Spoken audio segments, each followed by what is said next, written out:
നിരീശ്വരവാദികൾ പോലും ക്രിസ്തുവിൻ്റെ ചരിത്രപരതയ്ക്ക് സാക്ഷികളായിട്ട് നിൽക്കുന്നത് അത്ഭുതകരമായിട്ടുള്ളൊരു കാര്യമാണ്. ക്രിസ്തു ഒരു ചരിത്ര പുരുഷനാണോ? ദൈവപുത്രനായ യേശു ക്രിസ്തു ഈ ലോകത്ത് ജീവിച്ചിരിപ്പുണ്ടായിരുന്നു? ഇങ്ങനെ പല ചോദ്യങ്ങളാണ് ക്രൈസ്തവ വിശ്വാസത്തെ അവഹേളിച്ചുകൊണ്ട് നമ്മുടെ സമൂഹത്തിൽ ഉയർന്നു വന്നുകൊണ്ടിരിക്കുന്നത്. യേശു ക്രിസ്തു ജീവിച്ചിരുന്നിട്ടില്ല എന്ന വാദം പ്രചരിപ്പിക്കുന്നവർ വിഡ്ഢികളാണെന്ന് നിരീശ്വരവാദിയായ പുതിയ നിയമ പണ്ഡിതൻ ബാർട്ട് എയർമാൻ പോലും പറഞ്ഞിട്ടുണ്ട്.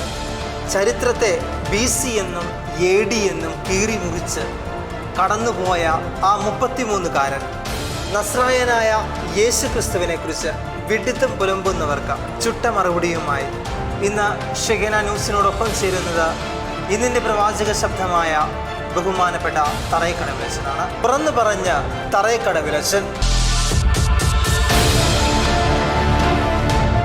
അച്ഛാ, നമ്മൾ ഈ വിശുദ്ധ വാര ദിനങ്ങളിലൂടെയാണ് കടന്നു പോകുന്നത്. ക്രൈസ്തവർ ദൈവമായി ആരാധിക്കുന്ന യേശു ക്രിസ്തുവിനെ പലപ്പോഴും നിരീശ്വരവാദികൾ യേശു ക്രിസ്തുവിനെതിരായി സംസാരിക്കുന്നതൊക്കെ നമുക്ക് കേൾക്കാൻ സാധിക്കും. ഇന്നിൻ്റെ മേഖലകളിലൂടെ കടന്നു പോകുമ്പോൾ പല സിനിമകളിലും അവഹേളിച്ചുകൊണ്ടുള്ള ചിത്രങ്ങൾ പുറത്തിറങ്ങുന്നു. യഥാർത്ഥത്തിൽ യേശു ക്രിസ്തു ആരായിരുന്നു? ഷെക്കിനെ പ്രേക്ഷകർക്കെല്ലാം നമസ്കാരം. ഇതൊരു നല്ല ചിന്തയാണ്. ഈ ആഴ്ച നമ്മൾ വിശുദ്ധ വാരത്തിലൂടെ കടന്നു പോവുകയാണ്.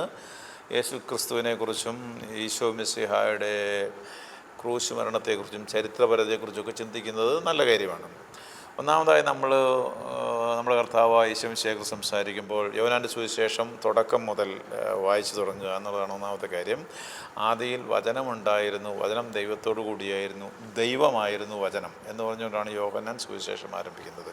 അതിനകത്ത് എല്ലാ കാര്യങ്ങളും പറഞ്ഞു വെച്ചിട്ടുണ്ട്. പിന്നെ അത് മുമ്പോട്ട് വരുമ്പോൾ വചനം മാംസമായി നമ്മുടെ ഇടയിൽ വസിച്ചു എന്ന് പറയുന്നതിലൂടെ യേശു ക്രിസ്തുവിൻ്റെ മനുഷ്യാവതാരത്തെക്കുറിച്ചും പറഞ്ഞിട്ടുണ്ട്. അപ്പോൾ ദൈവത്തോടു കൂടെ, അതായത് ദൈവം നമ്മളെ സംബന്ധിച്ചുള്ള പരിശുദ്ധ തൃത്വമാണ്, പിതാവും പുത്രനും പരിശുദ്ധാത്മാവുമാണ്, ദൈവസ്നേഹമാണ്. ആ പുത്രനായ ദൈവം മനുഷ്യപാപങ്ങൾക്ക് വേണ്ടി മരിക്കാൻ വേണ്ടിയിട്ടാണ് ഈ ലോകത്തിലേക്ക് വന്നത്. അതാണ് മനുഷ്യാവതാരം എന്ന് പറയുന്നത്. മനുഷ്യാവതാരത്തെ നിഷേധിക്കുന്ന, നമ്മൾ പറഞ്ഞില്ല, നേരത്തെ പറഞ്ഞിട്ടുണ്ട്, ഈ ഉൽപ്പത്തി പുസ്തകം 3-ാം അധ്യായം 15-ാം വാക്യത്തിലുള്ള സർപ്പത്തിൻ്റെ സന്തതികൾ എല്ലാ കാലത്തും ഉണ്ടായിരിക്കും. അപ്പം മനുഷ്യാവതാരം ഒരു ചരിത്ര സത്യമാണ്. ഈ മനുഷ്യാവതാരം ചെയ്ത ദൈവപുത്രൻ ലോകത്തിൽ വന്നു കഴിഞ്ഞപ്പോൾ നമുക്ക് കാണാൻ കഴിയുന്നത്, ഇന്ന് നമുക്ക് വളരെ അഭിമാനത്തോടു കൂടി നിന്ന് ഞാൻ യേശു ക്രിസ്തുവിൻ്റെ, ഈശോ മിശിഹായുടെ ശിഷ്യനാണ് എന്ന് പറയാനായിട്ടുള്ള ഒരു ധൈര്യവും ചങ്കൂറ്റവും തരുന്ന ഒരു ജീവിതമാണ് അദ്ദേഹം കാഴ്ചവെച്ചത്. കാരണം മനുഷ്യനായി പിറന്ന ദൈവപുത്രന് ഈ ലോകത്തിൽ മനുഷ്യൻ ജീവിക്കുന്ന എല്ലാ മേഖലകളെക്കുറിച്ചും ദൈവികവും മാനുഷികവും നമുക്ക് സാധാരണ മനുഷ്യന് ഉൾക്കൊള്ളാൻ കഴിയുന്നതുമായ വളരെ സമ്പൂർണമായ ഒരു കാഴ്ചപ്പാടുണ്ടായിരുന്നു. ഇങ്ങനെ മനുഷ്യജീവിതത്തെക്കുറിച്ച് സമ്പൂർണ്ണമായ കാഴ്ചപ്പാട് ഒക്കെ ഉണ്ടെന്ന് പറയുന്ന ആളുകൾക്ക് വേറെയുണ്ട്. അതിൻ്റെ കാഴ്ചപ്പാട് എന്താണെന്ന് അവരുടെ ജീവിതം പിടിച്ചാൽ നമുക്ക് മനസ്സിലാകും. യേശുക്രിസ്തു സാധാരണ ആക്രമിക്കപ്പെടാറുണ്ട്, നിരീശ്വരവാദികൾ ആക്രമിക്കപ്പെടാറുണ്ട്. അപ്പോൾ എനിക്ക് തോന്നാറുള്ളത്, ഇവർ എല്ലാ കാലത്തും നിരീശ്വരവാദികളുണ്ടായിരുന്നു, നല്ല കാര്യം. അവർ ചിലപ്പോൾ ചില ഈ സൂപ്പർസ്റ്റിഷൻസിനെയൊക്കെ ഇല്ലാതാക്കാൻ സഹായിച്ചിട്ടുമുണ്ടെന്നുള്ളത് സത്യമാണ്. പക്ഷേ ഈ നിരീശ്വരവാദികൾ ചെയ്തതിന് എത്രയോ അധികമായിട്ട് ക്രിസ്തുവിൽ വിശ്വസിക്കുന്ന ആളുകൾ മനുഷ്യകുലത്തിന് പല വിധത്തിൽ നന്മ ചെയ്തുകൊണ്ടാണ് ഇരിക്കുന്നത്. ഓരോ കാലഘട്ടത്തിലും നമ്മൾ പഠിക്കേണ്ടതാണ്. അപ്പോൾ ആരാണ് കൂടുതൽ പ്രധാനപ്പെട്ടത്? യേശു ക്രിസ്തുവിൻ്റെ ജീവിതത്തിൽ നിന്ന് ചൈതന്യം നേടി ക്രിസ്ത്യാനികൾ മനുഷ്യകുലത്തിന് സേവനം ചെയ്യുന്നതാണോ നിരീശ്വരവാദികളാണെന്നോ മനസ്സിലാക്കാവുന്നതാണ്. പിന്നെ ക്രിസ്തുവിനെ നിഷേധിക്കാനായിട്ട്, ക്രിസ്തുവിൻ്റെ മരണം നിഷേധിക്കാനായിട്ട്, ക്രിസ്തുവിൻ്റെ ദൈവത്തെ നിഷേധിക്കാനായിട്ട് ഈ ലോകത്ത് ഒരു ശക്തി എപ്പോഴും ഉണ്ട്. അതിൻ്റെ കാര്യങ്ങൾ നമുക്ക് സാധാരണ അറിയാവുന്നതാണ്. മറ്റൊരു കാര്യം, ഇന്നത്തെ മീഡിയയിലൂടെ ഈ സ്വാധീനം തന്നെ വന്നിട്ട് ക്രിസ്തീയമായ എല്ലാ സിംബലുകളെയും അവഹേളിക്കാനായിട്ടുള്ള ഒരു പ്രവണത നമ്മൾ കാണുന്നുണ്ട്. ഈ അടുത്ത കാലത്ത് വന്ന എമ്പുരാൻ എന്ന് പറയുന്ന സിനിമയ്ക്കകത്തും ഇതുണ്ടായിരുന്നു നമുക്കറിയാം. ഇത് മാത്രമല്ല, നമ്മുടെ നാട്ടിലുള്ള പല ക്രിസ്തു നാമധാരികളും നമുക്കറിയാം, തിരുഹൃദയത്തിൽ രൂപം മാറ്റി രാഷ്ട്രീയക്കാരുടെ ഫോട്ടോ വെച്ചിട്ട് അവതരിപ്പിച്ചത് ഒരു ക്രിസ്തു നാമധാരിയാണ്. ഈയിടെ മീഡിയയിലൂടെ എല്ലാം കറങ്ങി നടന്നിട്ട് ഞാൻ വിശ്വസിക്കുന്ന ക്രിസ്തു ഇതാണ് എന്ന് പറഞ്ഞുകൊണ്ട് ഒന്നാം പ്രമാണം ലംഘിച്ചുകൊണ്ട്, അതായത് ദൈവത്തിന് ഒന്നാം സ്ഥാനം കൊടുക്കണമെന്ന് പറഞ്ഞ സ്ഥാനത്ത് രാഷ്ട്രീയ പാർട്ടിക്കും ആശയങ്ങൾക്കും ഒന്നാം സ്ഥാനം കൊടുത്തിട്ട് സഭയും കർത്താവിനെയും രണ്ടാം സ്ഥാനത്തേക്ക് തള്ളുന്ന രാഷ്ട്രീയ ഇക്കാലത്ത് കാണാം. അല്ലെങ്കിൽ ഇല്ലാത്ത കാര്യങ്ങൾ പറഞ്ഞ് ആളുകളെ വഞ്ചിക്കാൻ നടക്കുന്ന രാഷ്ട്രീയക്കാർ അവർ ക്രിസ്ത്യാനികളാകുമ്പോൾ അവർ പ്രതീക്ഷിക്കുന്നത് സത്യത്തിൻ്റെ, ദൈവത്തിൻ്റെ സ്ഥാനത്ത് അവരുടേതായിട്ടുള്ള കാഴ്ചപ്പാടുകളാണെന്നുള്ളത് വ്യക്തമാണ്. അതുകൊണ്ട് തന്നെ ക്രിസ്തുവിനെക്കുറിച്ച് മനസ്സിലാക്കുക എന്നുള്ളത് വളരെ പ്രധാനപ്പെട്ട ഒരു കാര്യമാണ് ഈ കാലത്തെന്ന് പറയേണ്ടതാണ്. അച്ഛൻ പറയുകയുണ്ടായി, ക്രിസ്തുവിന് എല്ലാ മേഖലകളിലും ഒരു ദർശനമുണ്ടായിരുന്നു. മനുഷ്യർ സമൂഹ ജീവിയാണല്ലോ, അപ്പോൾ ക്രിസ്തുവിൻ്റെ സമൂഹ ജീവിതത്തോടുള്ള ഒരു ദർശനം എന്തായിരുന്നു? അതൊരു നല്ല ചോദ്യമാണ് അവലെ. ക്രിസ്തുവിന് മനുഷ്യൻ്റെ എല്ലാ മേഖലകളെക്കുറിച്ചും കൃത്യമായ ധാരണയുണ്ടായിരുന്നു. ഒന്ന്, ക്രിസ്തു ഒരു മതമല്ല പ്രസംഗിച്ചത്, ഒരു മതം ഉണ്ടായിരുന്നില്ല. ക്രിസ്തുവിൻ്റെ സമൂഹ ജീവിതത്തെക്കുറിച്ചുള്ള കാഴ്ചപ്പാടിനെ കവർ ചെയ്യുന്ന ഒരു ദർശനവും ആരും ഇതുവരെ ഭൂമി പറഞ്ഞിട്ടില്ല. എന്താണെന്ന് ചോദിച്ചാൽ, നമ്മൾ മത്തായിയുടെ സുവിശേഷം 7-ാം അധ്യായം 12-ാം വാക്യം വായിച്ചാൽ നമുക്ക് മനസ്സിലാകും, മറ്റുള്ളവർ നിങ്ങളോട് എങ്ങനെ പെരുമാറണം എന്ന് നിങ്ങൾ ആഗ്രഹിക്കുന്നുവോ അതുപോലെ നിങ്ങൾ അവരോട് പെരുമാറുവിൻ. അവിടെ നിർത്തിയില്ല, അദ്ദേഹം തുടർന്നു, ഇതാണ് നിയമവും പ്രവാചകന്മാരും. ഇതാണ് അതിൻ്റെ സമ്മറി എന്ന് പറഞ്ഞു. ഇതിനപ്പുറത്തേക്ക് ഒന്നുമില്ല. മറ്റുള്ളവർ അങ്ങനെ പെരുമാറാൻ നിങ്ങൾ ആഗ്രഹിക്കുന്നു അതുപോലെ അവരോട് പെരുമാറുക. എല്ലാവരും അങ്ങനെ ചെയ്താൽ സമൂഹ ജീവിതം സുന്ദരമായി എന്നുള്ളതാണ്. ഇനി ഇത് ഇങ്ങനെ ഒരു സൊസൈറ്റി സംവിധാനമായിട്ട് ഈശോ പറഞ്ഞു വെച്ചില്ല.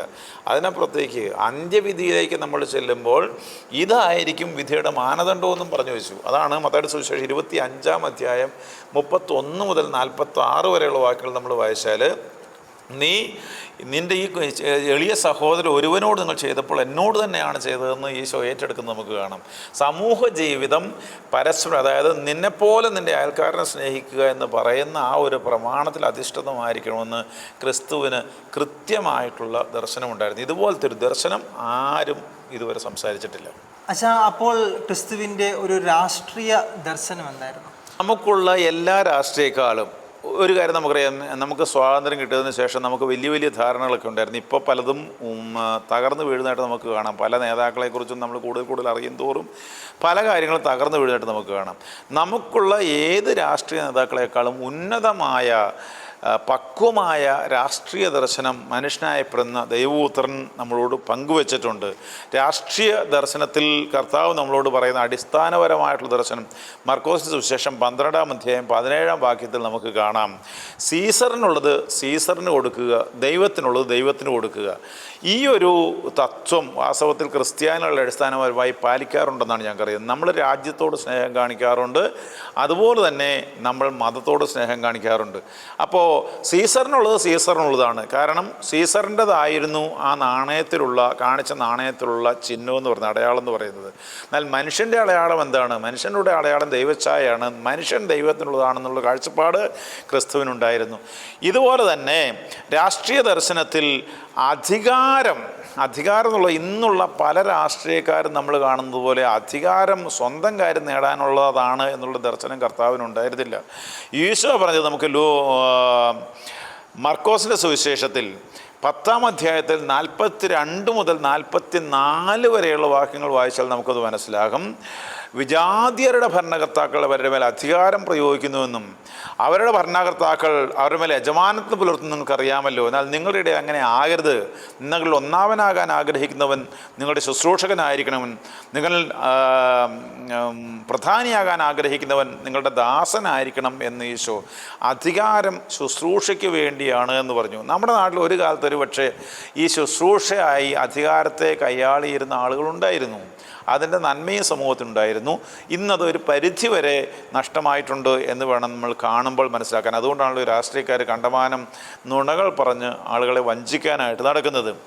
ഇനി രാഷ്ട്രീയ അധികാരി തെറ്റ് ചെയ്യുകയാണെങ്കിൽ ഈ അധികാരിയുടെ മുഖത്ത് നോക്കി സത്യം പറയണമെന്നും ഈശോ പഠിപ്പിച്ചു. അത് നമുക്ക് ലൂക്കായുടെ സുവിശേഷം 13-ാം അധ്യായത്തിൻ്റെ 22-ൽ വായിക്കാനായിട്ട് കഴിയും.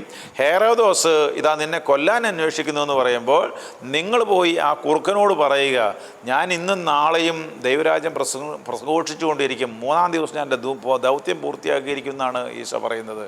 യാതൊരു ഭയവും കൂടാതെ സത്യം പറയാനായിട്ട് രാഷ്ട്രീയ അധികാരിയുടെ മുമ്പിൽ സത്യം പറയാനായിട്ടുള്ള ചങ്കൂറ്റം കാണിച്ചിരുന്ന വ്യക്തിയാണ് മനുഷ്യപുത്രനായ ദൈവപുത്രൻ മനുഷ്യാവതാരം ചെയ്ത ഈശോ മിശിഹ. നമ്മൾ സാമൂഹിക ദർശനം പറഞ്ഞു, രാഷ്ട്രീയ ദർശനം പറഞ്ഞു. എന്തായിരുന്നു ക്രിസ്തുവിൻ്റെ സാമ്പത്തിക ദർശനം? ഇത് സ്വാഭാവികമായിട്ടും നമുക്ക് പ്രതീക്ഷിക്കാവുന്ന അപ്പോൾ ഈശോയ്ക്ക് അങ്ങോട്ട് ദർശനം ഉണ്ടായിരുന്നു എന്നുള്ളത്. നമ്മൾ ഈശോയ്ക്ക് വഴിയൊരുക്കിയ സ്നാപക യോഹന്നാൻ നോക്കിയാൽ അടിസ്ഥാനപരമായി നമുക്ക് കാണാവുന്ന കാര്യങ്ങൾ ലൂക്കായുടെ സുവിശേഷം 3:11 രണ്ടുടുപ്പുള്ളവൻ ഒന്നില്ലാത്തവന് കൊടുക്കട്ടെ എന്ന് പറഞ്ഞുകൊണ്ടാണ് സ്നാപക യോഹന്നാൻ വഴിയൊരുക്കൊണ്ട് വരുന്നത് തന്നെ. ഈശോയുടെ സാമ്പത്തിക ദർശനം ഈ നാട്ടിലെ വിപ്ലവകാരികൾ, അതായത് ലോകത്തെ വിപ്ലവകാരികൾ പറഞ്ഞതൊക്കെ ഒത്തിരി അപ്പുറത്തായിരുന്നു. നമ്മുടെ മത്തായിയുടെ സുവിശേഷം 20 മുന്തിരിത്തോട്ടത്തിൽ ജോലിക്കാരുടെ മുമ്പ് പറഞ്ഞിട്ട് നമുക്കറിയാം, ഒരു യജമാനൻ രാവിലെ പുറപ്പെട്ടിട്ട് പണിക്കാരെ കണ്ടെത്തി അവരെ പറഞ്ഞു വിടുകയാണ് 6 മണിയാകുമ്പോഴത്തേക്ക് മുന്തിരിത്തോട്ടത്തിലേക്ക്, 1 ദിനാർ തരാം ഒരു ദിവസത്തെ കൂലിയായിട്ടെന്ന് പറഞ്ഞിട്ട് വിടുകയാണ്. അതിനുശേഷം 9-ാം മണിക്കൂറിൽ ഈ ജോലി ചെയ്ത് തീർക്കണമല്ലോ, അപ്പോൾ വല്ലവരും നിൽപ്പുണ്ടോ നോക്കിപ്പോയപ്പോൾ 9-ാം മണിക്കൂറിൽ കുറച്ചവരെ കണ്ടുകൂട്ടി എന്ന് പറഞ്ഞാൽ 9 മണിക്ക്, 12 മണിക്ക് പുള്ളി പോയി, 3 മണിക്ക് പിന്നെ പോയി, പിന്നെ 5 മണിക്ക് പിന്നെ പോയി. ഇങ്ങനെ ഓരോ നേരത്തും ചന്തയിൽ കണ്ടവരെയൊക്കെ പുള്ളി കൂട്ടിക്കൊണ്ടുവന്ന് പണിസ്ഥലത്തേക്ക് വിട്ടു. ഈ 1 മണിക്കൂർ 5 മണിക്ക് വന്നിട്ട് 6 മണി വരെ ജോലി ചെയ്ത 1 മണിക്കൂറുകാർക്കും അവർ അത്യാവശ്യമായിട്ട് ജോലി കിട്ടാതെ എവിടെയൊക്കെ നിന്ന് പോയവരാണ്. ഈ ഇദ്ദേഹം പോയ വഴി ആയിരിക്കുകയല്ല അവർ നിന്നത്, അല്ല അങ്ങനെ എന്തെങ്കിലും നമ്മൾ വിചാരിക്കണം, അല്ലെങ്കിൽ ലേറ്റായിട്ട് വന്നവരായിരിക്കും. എന്തായാലും അവർ ജോലി കാത്തു നിന്നവരാണ്. ഇവരെല്ലാം വന്നിട്ട് ജോലി ചെയ്ത് കഴിഞ്ഞപ്പോൾ ഇവർക്കെല്ലാം തുല്യമായിട്ട് 1 ദിനാറ് വെച്ച്, കാരണം അവനൊരു ദിനാറ് ആവശ്യമുണ്ട്, അതിനുവേണ്ടി അവനവിടെ നിന്നത്. അതെല്ലാം തുല്യമായിട്ട് പങ്കുവച്ച് കൊടുക്കുന്നതിൽ കൂടുതലൊരു വിപ്ലവം ലോകത്ത് ആരെങ്കിലും പറഞ്ഞിട്ടുണ്ടോ? അതായത് വലിയ വലിയ കാര്യങ്ങളൊക്കെ ആളുകൾ പറയുമല്ലോ, ഇത്രയും വലിയൊരു സാമ്പത്തിക ദർശനം, പങ്കുവെക്കലിൻ്റെ ദർശനം ലോകത്ത് ആരും പറഞ്ഞിട്ടില്ല. പക്ഷെ വേറൊരു കുഴപ്പമുണ്ട്, ഇങ്ങനെ സാമ്പത്തിക ദർശനം തുല്യത വെച്ച് പറയുമ്പോഴും ഇവിടെ അലസതയ്ക്ക് യാതൊരു സ്ഥാനം ഉണ്ടായിരുന്നില്ല. കർത്താവിൻ്റെ സാമ്പത്തിക ശാസ്ത്രത്തിൽ നമ്മൾ മത്തായിയുടെ സുവിശേഷം 25 14 മുതൽ 30 വരെയുള്ള വാക്യങ്ങൾ വായിച്ചാൽ അവിടെ താലന്തുകളുടെ ഉപമ കിടപ്പുണ്ട്. താലന്തുകളുടെ ഉപമ നമുക്ക് സുപരിചിതമാണ്. ഈ യജമാനൻ പോയപ്പോൾ 5 താലന്തും, താലന്ത് വലിയ എമൗണ്ടാണ് കേട്ടോ, 5 നമുക്ക് ബൈബിൾ എടുത്ത് വെച്ച് വായിക്കുകയാണെങ്കിൽ പുറകിൽ അതിൻ്റെ പ്രിൻ്റ് ചെയ്ത് വെച്ചിട്ടുണ്ട്. 5 താലന്തും 3 താലന്തും 1 താലന്തും കൊടുത്തിട്ട് പോയി എന്നാണ് പറയുന്നത്. അങ്ങനെ 5 താലന്ത് കൊടുത്തവൻ കഠിനമായിട്ട് അധ്വാനിച്ച് 10 ഉണ്ടാക്കിയപ്പോൾ അവന് വലിയ സ്വീകാര്യത കിട്ടുന്നു. പിന്നീട് 2 താലന്താണ് കാണുന്നത്.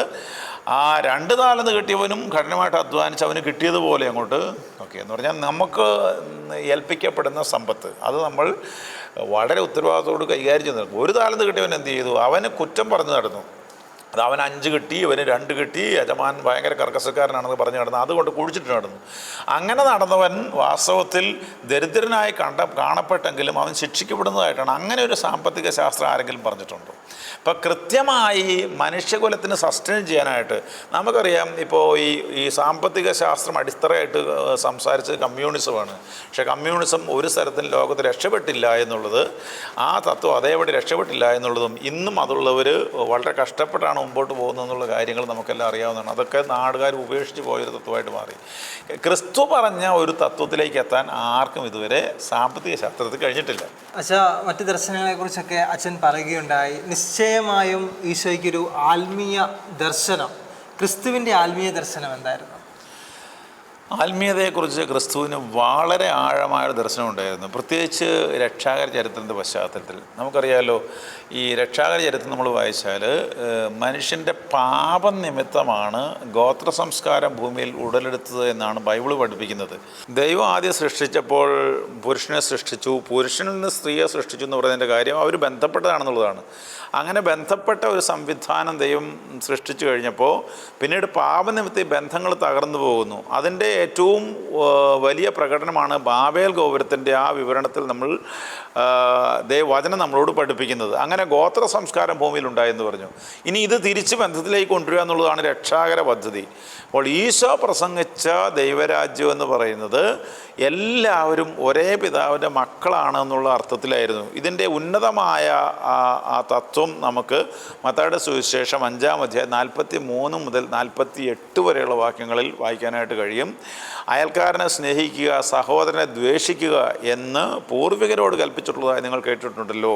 എന്നാൽ ഞാൻ നിങ്ങളോട് പറയുന്നു, ശത്രുക്കളെ സ്നേഹിക്കുവിൻ, നിങ്ങളെ പീഡിപ്പിക്കുന്നവർക്ക് വേണ്ടി പ്രാർത്ഥിക്കുവിൻ. അങ്ങനെ നിങ്ങൾ നിങ്ങളുടെ സ്വർഗസ്ഥനായ പിതാവിൻ്റെ മക്കളായി തീരും എന്നാണ്. സ്വർഗസ്ഥനായ പിതാവിൻ്റെ മക്കളായി തീരണമെങ്കിൽ ശത്രുവിനെ സ്നേഹിക്കുന്ന ഒരാത്മീയതയിലേക്ക് എല്ലാ മനുഷ്യരും കടന്നു വരണം. അപ്പോൾ നമ്മൾ ആദ്യം പറഞ്ഞ സാമൂഹിക ജീവിതം സാധ്യമാവും.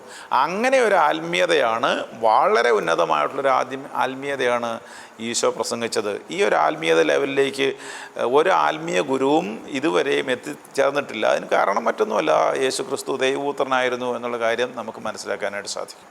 അതുകൊണ്ട് തന്നെ പ്രാർത്ഥന പഠിപ്പിച്ചപ്പോൾ ഈശോ പഠിപ്പിച്ചത് എങ്ങനെയാണ്? നിങ്ങൾ പ്രാർത്ഥിക്കുമ്പോൾ ഇപ്രകാരം പ്രാർത്ഥിക്കുമ്പോൾ സ്വർഗസ്ഥനായ ഞങ്ങളുടെ പിതാവേ എന്നാണ്, എൻ്റെ പിതാവേ എന്നല്ല, ഞങ്ങളുടെ പിതാവേ എന്ന് വിളിച്ച് പ്രാർത്ഥിക്കണമെന്ന് പറഞ്ഞു.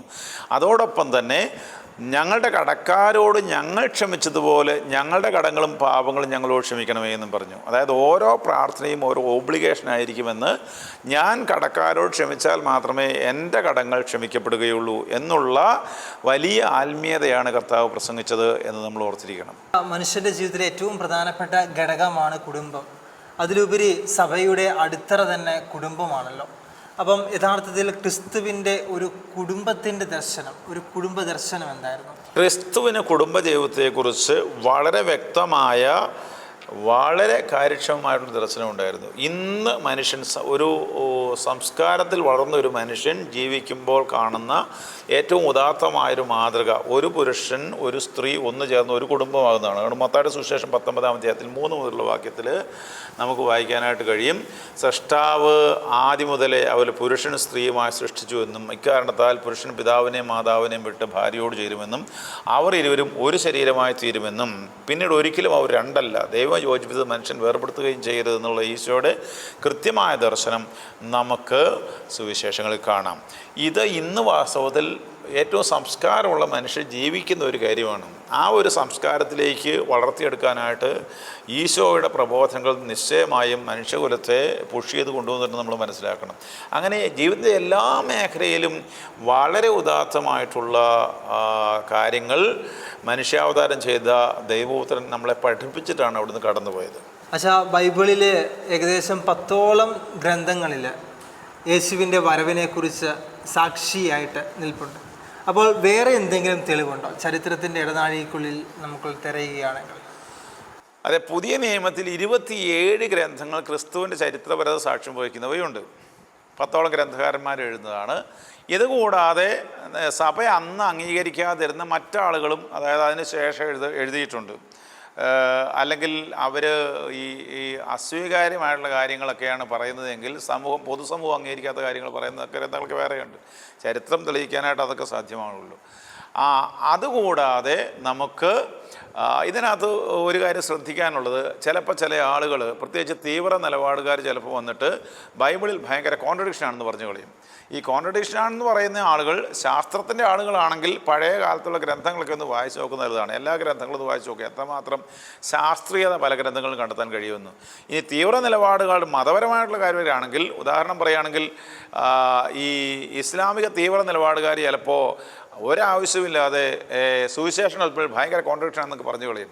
കർത്താവിൻ്റെ സുവിശേഷം ലോകത്തിലെ 4 രാജ്യങ്ങളിലിരുന്ന് കമ്മ്യൂണിക്കേഷൻ ഇല്ലാഞ്ഞൊരു കാലത്ത്, ഇന്നത്തെ പോലത്തെയുള്ള കമ്മ്യൂണിക്കേഷൻ ഇല്ലാഞ്ഞൊരു കാലത്ത് റോമിലും എഫേസൂസിലും ഈജിപ്തിലും പിന്നെ അന്ത്യോക്യയിലും അല്ലെങ്കിൽ പലസ്തീനയിലും ഇരുന്ന് എഴുതിയ ആളുകൾ ഒരേപോലെ ഒരേ കാര്യം വിവരിച്ചിട്ടുണ്ടെങ്കിൽ അതിൽ കൂടുതൽ തെളിവുകളൊന്നും ചരിത്രത്തിൽ ആവശ്യമില്ല. ഇനി ഈ സുവിശേഷ ഗ്രന്ഥങ്ങൾ അല്ലെങ്കിൽ പുതിയ നിയമ ഗ്രന്ഥങ്ങൾ കൂടാതെ നമുക്ക് പല ചരിത്ര സാക്ഷ്യങ്ങളുമുണ്ട്. അതിൽ ഒന്നാമതായിട്ട് വരുന്നത് താലസാണ്. താലൂസ് എന്ന് പറയുന്നത് റോമൻ ചരിത്രകാരനാണ്. ഇദ്ദേഹം ചരിത്രം എഴുതുന്നത് 1184 BC മുതൽ 50 AD വരെയുള്ള ചരിത്രമാണ് അദ്ദേഹം എഴുതുന്നത്. ഈ എഴുതുന്ന കൃതി നമുക്കിന്ന് ലഭ്യമല്ല. പക്ഷേ ഈ കൃതി നമുക്ക് ജൂലിയൂസ് ആഫ്രിക്കാനൂസിൻ്റെ കൃതിയിൽ നിന്ന് ലഭ്യമാണ്. കാരണം പഴയകാല കൃതികൾ പലതും അങ്ങനെ പോയതാണല്ലോ. ഇദ്ദേഹം എഴുതുന്നത് ഇങ്ങനെയാണ്: തിബേരിയ സീസറിൻ്റെ 15-ാം വർഷം പലസ്തീനായിലെ നസ്രത്ത് നിന്നുള്ള ഒരു ചെറുപ്പക്കാരനെ റോമാക്കാർ കുരിശിൽ തറച്ചു കൊന്നപ്പോൾ പകൽ അന്ധകാരമുണ്ടായി എന്ന് പറഞ്ഞിരിക്കുകയാണ്. ഇത് റോമിൻ്റെ വിധി തെറ്റായിരുന്നു എന്ന ചിന്ത ദേശത്ത് പരക്കാൻ ഇടവരുത്തി എന്ന് താലസ് എഴുതിയിരിക്കുകയാണ്. അങ്ങനെ എഴുതുന്നത്, എന്നിട്ട് ഇത് അങ്ങനെയല്ല, ഇത് ശാസ്ത്രീയമായിരുന്നു എന്ന് അദ്ദേഹം പറയാൻ ശ്രമിച്ചു എന്ന് ജൂലിയൂസ് ആഫ്രിക്കാനോസ് പറയുകയാണ്. എന്നിട്ട് അത് തെറ്റായിരുന്നു എന്ന് പറഞ്ഞാൽ, ഈ അന്ധകാരം ഉണ്ടായതിനെക്കുറിച്ച് ലൂക്കായുടെ സുവിശേഷം 23-ാം അധ്യായം 44-ാം വാക്യത്തിൽ പറഞ്ഞിട്ടുണ്ട്, ഈശോ മരിച്ചപ്പോൾ അന്ധകാരം ഉണ്ടായെന്നുള്ളത്. അത് ശാസ്ത്രീയമായിട്ട് പറഞ്ഞാലൊന്നും ആ സുവിശേഷത്തിൽ പറഞ്ഞ് തെറ്റായിട്ട് വരികയില്ല. കാര്യം അത് പെസഹായുടെ പൂർണ്ണചന്ദ്രനോടനുബന്ധിച്ചാണ് ഈ പറയുന്ന അന്ധകാരമുണ്ടായത്. അതുകൊണ്ട് അത് അന്ധകാരത്തിൻ്റെ ഒരു സമയമല്ല, അത് അത്ഭുതകരമായിട്ട് സംഭവിച്ചതാണെന്നാണ് ഈ താലസിൻ്റെ വിവരണത്തിൽ നമുക്ക് മനസ്സിലാകുന്നത്. അടുത്തത് ഫ്ലേഗനാണ്, ട്രാലസിലെ ഫ്ലേഗൻ. ഇത് ഇന്നത്തെ തുർക്കിയിലെ ഒരു സ്ഥലമാണ്. ഇദ്ദേഹവും ഇതേ കാര്യം പറയുന്നുണ്ട്. തിബേരിയാസിൻ്റെ വാഴ്ചയുടെ കാലത്ത് ഒരു പൂർണ്ണചന്ദ്ര ദിനത്തിൽ 6-ാം മണിക്കൂർ മുതൽ 9-ാം മണിക്കൂർ വരെ അന്ധകാരമായിരുന്നു എന്നാണ് ഇദ്ദേഹം പറയുന്നത്. അത് 33 AD അദ്ദേഹം പറയുന്നുണ്ട്. ഈ രണ്ട് കാര്യങ്ങൾ നമുക്ക് ലഭ്യമാകുന്നത് സിക്സ്റ്റൂസ് ജൂലിയൂസ് ആഫ്രിക്കാനോസിൻ്റെ, ഇദ്ദേഹം ജീവിച്ചിരുന്നത് 160 മുതൽ 240 വരെ AD കാലഘട്ടത്തിലാണ്. ഇദ്ദേഹം ആദിമ സഭയിലെ ഒരു ചരിത്രകാരനായിരുന്നു എന്ന് പറയാം. എൗസേബിയസിൻ്റെ ഒക്കെ ഒപ്പം, ഒരിജൻ്റെ ഒക്കെ ഒപ്പം. അതേ സമയത്ത് ഇദ്ദേഹം ആദ്യം ഒരു റോമൻ പട്ടാളക്കാരനായിരുന്നു, പിന്നീട് ചക്രവർത്തി സുഹൃത്തായിട്ടൊക്കെ ആയിട്ട് അങ്ങ് ചേർന്നതാണ്, പിന്നീട് ചരിത്രകാരനായിട്ട് മാറിയതാണ്. ഇനി ഇതിന് ശേഷം നമുക്ക് കാണുന്നത് കൊർണേലിയോസ് ടാസിറ്റസ് ആണ്. അദ്ദേഹം ജീവിച്ചിരുന്നത് AD 55 മുതൽ 120 വരെയുള്ള കാലത്താണ്. ഈശോ മരിച്ചിട്ട് താമസിയാതെ 20 വർഷത്തിനുള്ളിൽ അദ്ദേഹം ജീവിച്ചിരുന്നതാണ്. ചരിത്രകാരനും ഏഷ്യ മൈനറിലെ പ്രോകോൺസൂളുമായിരുന്നു ഇദ്ദേഹം. ഇദ്ദേഹത്തിൻ്റെ പേരിൽ 5 ഗ്രന്ഥങ്ങളുണ്ട്. ഇദ്ദേഹത്തിൻ്റെ റോമിൻ്റെ നാളാഗമങ്ങൾ എന്ന ഗ്രന്ഥത്തിലാണ് ഇദ്ദേഹം ഈ കാര്യം വിവരിക്കുന്നത്. റോമാ നഗരം പുതുക്കി പണിയുന്നതിനായി നീറോ തീരുമാനിച്ചു. അതിനുവേണ്ടി അദ്ദേഹം തീയിട്ടു നഗരത്തിന്. ഇത് അപവാദമായപ്പോഴത്തേക്കും, ഇത് ഒരു പേരുദോഷമായപ്പോഴത്തേക്കും ഇത് മാറ്റാൻ വേണ്ടി, ഇത് അന്നത്തെ ദുർബല വിഭാഗമായിരുന്ന ക്രിസ്ത്യാനികളുടെ ഇടപെടുന്ന് ഇദ്ദേഹം റോമാ ചക്രവർത്തി ആരോപിച്ചു. എന്നിട്ട് എഴുതുകയാണ്, ഈ വിഭാഗത്തിൻ്റെ സ്ഥാപകനായ ക്രിസ്തു തിബേരിയസ് സീസറിൻ്റെ ഭരണകാലത്ത് 42 BC മുതൽ 37 AD വരെയാണ് പറയുന്നത്, യൂദായുടെ പ്രൊക്കുറേറ്റർ ആയിരുന്ന പൊന്തിയോസ് പീലാത്തോസ് വധശിക്ഷയ്ക്ക് വിധിച്ചയാളാണെന്ന്. ഇതെല്ലാം ഞാനിവിടെ നിങ്ങളോട് പറയുന്നത് ക്രിസ്തു കുരിശിൽ മരിച്ച കാര്യം മാത്രമാണ്. അതിൻ്റെ ലക്ഷ്യം എന്താണെന്ന് നിങ്ങൾക്ക് അറിയാമല്ലോ. പല ചരിത്ര സാക്ഷ്യങ്ങളുണ്ട്, പക്ഷേ ക്രിസ്തു കുരിശിൽ മരിച്ചതിനെക്കുറിച്ച് ചരിത്രകാരന്മാർ ഇങ്ങനെ ചരിത്രം പറഞ്ഞു വരുന്നുണ്ട്. അശൻ പറയുകയുണ്ടായി ചരിത്രകാരന്മാർ യേശു ക്രിസ്തുവിനെ കുറിച്ച് എന്താണ് പറഞ്ഞതെന്ന്. അപ്പോൾ യഹൂദന്മാരുടെ നിലപാട് എന്താണ് യേശുവിൻ്റെ കുരിശു മരണത്തെക്കുറിച്ച്? അതൊന്ന് വ്യക്തമാക്കാം. ചരിത്രകാരന്മാർ ക്രിസ്തുവിനെ കുറിച്ച് പറയുന്നത് നമ്മൾ പറയുമ്പോൾ ഈശോയുടെ കുരിശുമരണത്തെക്കുറിച്ചുള്ള മാത്രമേ ഞാനിവിടെ പറയുന്നുള്ളൂ. കാരണം കുറേ ഡോക്യുമെൻറ്റ്സ് ഉണ്ട്. മാത്രമല്ല, ലോകത്ത് ആർക്കും, ചരിത്രത്തിൽ ആർക്കും ഇല്ലാത്തതിനും ഡോക്യുമെൻറ്റ്സ് യേശു ക്രിസ്തുവിനെ കുറിച്ചുണ്ട്. അതുകൊണ്ട് ആർക്കും സംശയം വേണ്ട. ആകെ ഒരാളെ ചരിത്രത്തിൽ കണ്ടെത്താവുന്നത് യേശു ക്രിസ്തുവിനെക്കുറിച്ച് കൂടുതൽ ഡോക്യുമെൻറ്റേഷനുള്ള ഒരാൾ ജൂലിയസ് സീസർ മാത്രമാണ്. അതുകൊണ്ട് ക്രിസ്തുവിൻ്റെ ചരിത്രപരതയെക്കുറിച്ച് സംസാരിക്കാൻ വരുന്നവർ ആദ്യം അവർ റെഫർ ചെയ്യുന്ന ഗ്രന്ഥങ്ങൾ ചരിത്രപരത അന്വേഷിച്ചിട്ട് വരുന്നത് നല്ലതാണ്. ഇനി യഹൂദന്മാരെന്ത് പറഞ്ഞു എന്ന് ചോദിച്ചാൽ, യഹൂദന്മാരുടെ പ്രധാനപ്പെട്ട 2 സാക്ഷ്യങ്ങളാണ് ഞാനിവിടെ കൊണ്ടുവരുന്നത് ഈശോ മരിച്ചതിനെക്കുറിച്ച്. ഒന്ന് ജോസേഫൂസ് ആണ്, എല്ലാവർക്കും സുപരിചിതനാണ് ജോസേഫൂസിൻ്റെ 2-3 കൃതികളുണ്ടെന്ന് നമുക്കറിയില്ല. വലിയ ചരിത്രമാണ്. ഇദ്ദേഹം ഒരു യഹൂദ റബ്യന്മാരുടെ ഉപദേഷ്ടാവായിരുന്നു. മാത്രമല്ല മിലിറ്ററിയിൽ അദ്ദേഹം ഒരു കമാൻഡറായിരുന്നു. പക്ഷേ റോമാക്കാരിത് കീഴ്പ്പെടുത്തി കഴിഞ്ഞപ്പോൾ പുള്ളി അവരുടെ കൂടെ ചേർന്നിട്ട് റോമിലേക്ക് പോവുകയും ചരിത്രകാരനായിട്ട് മാറുകയും ചെയ്ത ഒരാളാണ്. ഇദ്ദേഹം ത്തിൻ്റെ യഹൂദ പൗരാണികത്വം എന്ന ഗ്രന്ഥത്തിൽ 13-ാമത്തെ ഗ്രന്ഥത്തിൽ 3-ാമത്തെ ചാപ്റ്ററിൽ 3-ാമത്തെ പാരഗ്രാഫിൽ 60-ാമത്തെ ഭാഗമാണ് ഈ പറയുന്നത്. അതിനകത്ത് അദ്ദേഹം ഫ്ലാവിയസ് ജോസേഫൂസ് പറയുന്നത് ക്രിസ്തു നീതിമാനായിട്ടുള്ള ഒരു മനുഷ്യൻ, ക്രിസ്തു എന്നാണ് വിളിക്കുന്നത്, നീതിമാനായിട്ടുള്ള ഒരു മനുഷ്യനായിരുന്നു. അദ്ദേഹത്തിന് യഹൂദ വിജാതീയ ശിഷ്യന്മാരുണ്ടായിരുന്നു എന്ന് പറയുന്നു. പീലാത്തോസിൻ്റെ കാലത്ത് അദ്ദേഹം ക്രൂശിക്കപ്പെട്ടു എന്ന് പറയുന്നു. മരണശേഷം അവിടുന്ന് ഉയർത്ത് പ്രത്യക്ഷപ്പെട്ടതായിട്ട് റിപ്പോർട്ടുകൾ ഉണ്ടായിരുന്നു എന്ന് പറയുന്നു. അവിടുന്ന് യഹൂദരുടെ പ്രവാചകന്മാർ പ്രവചിച്ച മെസ്സിഹായാണെന്ന് പലരും കരുതിയിരുന്നു എന്ന് പറയുകയാണ്. ഈ ജോസേഫൂസ് ഈശോ മരിച്ച ഉടനെ ജനിക്കുന്ന ഒരാളാണ്. അതേ കാലഘട്ടത്തിൽ പലസ്തീനായി ജനിക്കുകയും ജീവിക്കുകയും ചെയ്ത ഒരു യഹൂദനാണ്. അതുകൊണ്ട് തന്നെ ക്രിസ്തുവിനെക്കുറിച്ചുള്ള സാക്ഷ്യം നമുക്ക് വിശ്വസിക്കാനായിട്ട് യാതൊരു ബുദ്ധിമുട്ടുള്ളൂ. മാത്രമല്ല ഇദ്ദേഹം വളരെ തീവ്ര നിലപാടുള്ള എന്ന് പറഞ്ഞാൽ യഹൂദ സ്നേഹിയായിരുന്നു ഇദ്ദേഹം. ഇനി നമ്മൾ യോസേഫൂസ് മാത്രമല്ല, ഈ യഹൂദരുടെ ബാബിലോണിയൻ തൽമൂദിൽ ബെറൈത്തായിൽ നമ്മൾ നോക്കുകയാണെങ്കിൽ സാൻഹെദ്രിൻ 43A അവർ ഡോക്യുമെൻ്റ് ചെയ്തിരിക്കുന്നത് എങ്ങനെയാണ്: പെസഹായുടെ വൈകുന്നേരം അവർ യേശുവിനെ തൂക്കിലേറ്റി എന്ന് പറയുന്നുണ്ട്. അച്ഛൻ പല കാര്യങ്ങളും പറയുകയുണ്ടായല്ലോ. അപ്പം ക്രിസ്തുവിൻ്റെ വരവിന് വേറെ എന്തെങ്കിലും സാക്ഷ്യങ്ങൾ എവിടെയെങ്കിലും രേഖപ്പെടുത്തിയിട്ടുണ്ടോ? ഇനി വേണമെങ്കിൽ നമുക്കൊരു പ്രധാനപ്പെട്ട സാക്ഷ്യമുള്ളത് നിരീശ്വര സാക്ഷ്യമാണ്. അപ്പോൾ അതിനകത്ത് വിശ്വാസമോ കാര്യമോ ഒന്നുമില്ല നമുക്ക്. ഇത് സാമസ് ഒട്ടേലസ് ലൂസിയനാണ്. 125 മുതൽ 180 വരെ ജീവിച്ചിരുന്ന ആളാണ്. ഇദ്ദേഹം ഒരു ആക്ഷേപ സാഹിത്യകാരനാണ്, സിറിയക്കാരനാണ്. അദ്ദേഹം പല ഗ്രന്ഥങ്ങൾ 70-ലധികം സംവാദങ്ങളും കാര്യങ്ങളൊക്കെ അദ്ദേഹം എഴുതിയിട്ടുണ്ട്. ഇദ്ദേഹം ക്രിസ്തുവിനെക്കുറിച്ച് പറയുന്നത് ക്രിസ്ത്യാനികൾ ഒരു മനുഷ്യനെയാണ് ദൈവമായി ആരാധിക്കുന്നത്. ഇന്ന് ചില ആളുകൾ പറയുന്നത് പോലെയാണിത്. പക്ഷേ എന്നാൽ ഒരു പ്രത്യേക മനുഷ്യനായിരുന്നു ഈ ക്രിസ്തു. അദ്ദേഹം പുതിയ ഒരു ജീവിതക്രമം അവതരിപ്പിച്ചു എന്നും അക്കാരണത്താൽ തന്നെ അദ്ദേഹം ക്രൂശിക്കപ്പെട്ടു എന്നുമാണ് എഴുതിയിരിക്കുന്നത്. ഇത് അദ്ദേഹം പെരഗ്രീൻ്റെ മരണം എന്നുള്ള തൻ്റെ കൃതിയിൽ 11 മുതൽ 16 വരെയുള്ള ഭാഗത്താണ് കൊടുത്തിരിക്കുന്നത്. അപ്പോൾ നിരീശ്വരവാദികൾ പോലും ഈ ക്രിസ്തുവിന് വേണ്ടി സാക്ഷ്യം വഹിക്കുന്നു എന്നുള്ളത് ചരിത്രത്തിലെ വലിയൊരു അത്ഭുതകരമായ സംഭവമാണ്. ചരിത്രകാരന്മാരുണ്ട്, യഹൂദന്മാരുണ്ട്, നിരീശ്വരവാദികളുണ്ട്, എല്ലാവരും ഉണ്ട്. പിന്നെ ക്രിസ്ത്യാനികളുടെ വിശ്വാസത്തിൻ്റെ സാക്ഷ്യമുണ്ട്. പിന്നെ ആദിമസഭയിൽ നമുക്കറിയാമല്ലോ 313 സഭയ്ക്ക് സ്വാതന്ത്ര്യം കിട്ടുന്നത് വരെ റോമാ സാമ്രാജ്യം കിഴക്കും പടിഞ്ഞാറും, റോമാ സാമ്രാജ്യത്തിൽ ഈ ക്രൈസ്തവ സമൂഹം അണ്ടർഗ്രൗണ്ട്, അതായത് വളരെ രഹസ്യമായി വിശ്വാസം അവർക്ക് കിട്ടിയ അനുഭവം കൈമാറി തന്നെ വളർന്നു വന്നതാണ്. അതുകൊണ്ട് തന്നെ ഇതിനകത്തൊരു പടയോട്ടവും ഇല്ല, ഒരു സാധനവും ഇല്ല. വിശ്വാസം ദൈവികമായിട്ട് കൈമാറി തന്നത് ക്രിസ്തുവിൻ്റെ ഈ നമുക്ക് വേണ്ടിയുള്ള ക്രൂശുമരണത്തെ അടിസ്ഥാനപ്പെടുത്തിയായിരുന്നു. അത് വലിയൊരു ദൈവികമായിട്ടുള്ള സംഭവമാണ്. ഈ സംഭവമാണ് നമ്മൾ ഈ വലിയ ആഴ്ച അനുസ്മരിക്കുന്നതും ആഘോഷിക്കുന്നതും.